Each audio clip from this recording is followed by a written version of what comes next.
Sio kama umetumwa na Makonga ndugu yangu. Hapana, siwezi kutumwa na Makonga. Nimekuja tu kulingana na situation ambayo ulitoka nayo pale ofisini. Nimeamua kuja kujua unaendeleaje pia.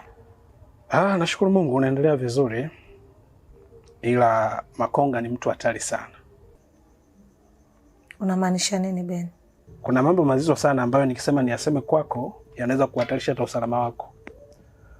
Ndio maana naamua tu kunyamaza ili nisije nikahatarisha usalama wako wewe. Unamaanisha nini Ben? Mpaka saizi sijakuelewa. Kuna binti mmoja ambaye alikuwa ni shahidi wa kesi fulani ambayo nilikuwa naisimamia. Sasa Makonga alikuwa anamtaka yule binti. Na aliniambia kwamba mimi nimsaidie ili ampate yule binti.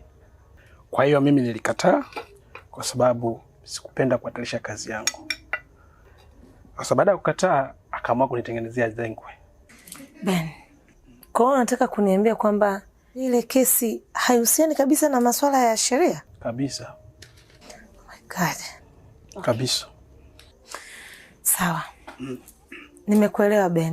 Yeah. Na nimeelewa kwa nini ulifukuzwa ghafla. Na nataka nikuahidi kitu. Na kama ni haki yako, nitahakikisha unarudi kazini. Nitapambana kwa namna yoyote ile nitakayoweza. Lakini Makonga ni mtu hatari sana. Ben, hawa watu wakubwa, sheria yetu ni kubwa kuliko hawa watu. Haijalishi. Haki ya mtu haipotei.